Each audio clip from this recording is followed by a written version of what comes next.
Kasabay ng pagbubukas ng Brigada Eskwela, sinimulan din ang implementasyon ng Brigada Pagbasa sa ilang paaralan sa La Trinidad Benguet. Layunin din nito na maihanda ang mga pag-aaral sa pasukan. Report hatid ni PIAUC Intern Laika Shane Corpus.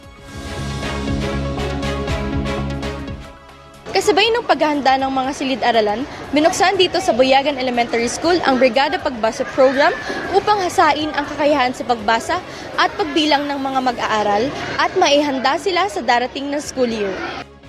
Ang inisyatibong ito ay nakatutok sa mga mag-aaral mula grade 1 hanggang grade 6 upang tugunan ang hamon sa literasya at numerasya bago pa man opisyal na magsimula ang klase sa Hunyo 8. Ayon sa pamunuan ng paaralan, mahalaga ang maagang interbensyon sa tulong ng iba't ibang sektor ng komunidad.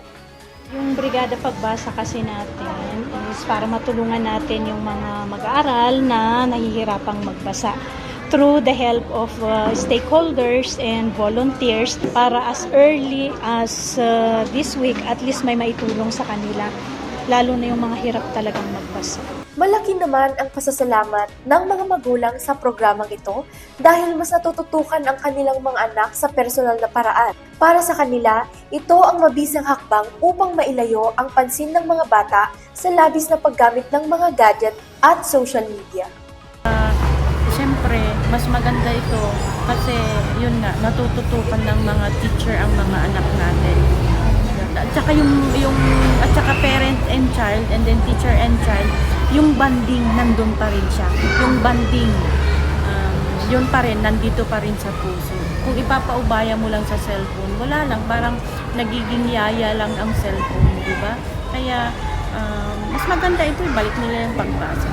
Bukod sa mga katuwang na organisasyon tulad ng Clear Car Project, nananawagan din ang komunidad ng mas malawak pa na suporta ng ibang sektor upang matiyak ng walang batang maiiwan pagdating sa pag-unawa sa kanilang binabasa. Natututo silang maging on their own na magbasa, tapos natututo silang maintindihan ng mabuti kung ano ang binabasa nila. Magandang project ito. Sana kasali rin ang mga SK youth na tumulong para maibahagi ang lingap Brigada Pagbasa sa mga kabataan. Ang Brigada Pagbasa ay programa ng Department of Education sa ilalim ng administrasyon ni Pangulong Ferdinand R. Marcos Jr.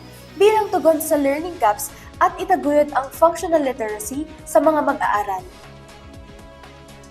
Mula sa hamon ng kahandaan tungo sa pag-asa ng kaalaman, kaisa sa pagtataguyod ng karunungan ng kabataan ang pamahalaan. Mula rito sa Buyagan Elementary School, ako si PIAUC Intern Laika Shane Corpus para sa PIA News Cordillera.